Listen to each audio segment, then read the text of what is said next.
Well, could there be a possible amnesty deal in the works for NSA leaker Edward Snowden? It's a big question today. According to a senior NSA official, the agency may be open to working out some sort of agreement that would allow Snowden to come back into the United States in exchange for handing over all of the documents that he stole. Some differences of opinion on this. Our chief intelligence correspondent, Catherine Herridge, is live in Washington with more. Catherine?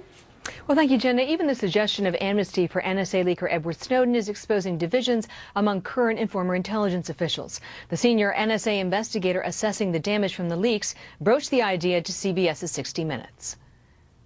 So my personal view is, yes, it's worth having a conversation about.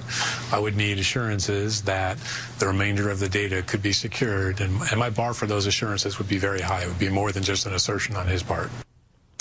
But current and former intelligence officials from the NSA make the argument that letting Snowden off the hook for stealing and publicly releasing classified information would only encourage others. Former CIA and NSA Director General Michael Hayden laid out that position on the Sunday talk shows.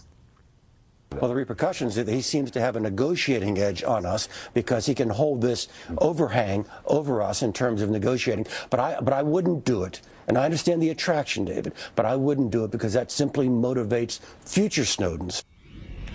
More than 6 months since the original leak to the Guardian newspaper in Britain about the sweeping collection of Americans' phone records, it's still unclear how much Snowden took.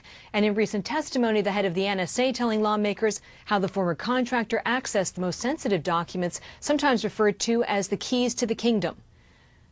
His job was to move data. He was the person who was to move the books from point A to point B. He was the SharePoint server, web server administrator. His job was, in fact, to do what he did. And therein lies part of the problem.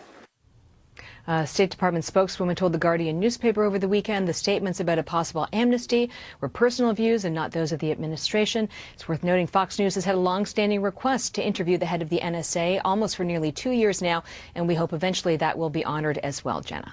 And we hope along with you, Catherine. Thank you very much. You're welcome.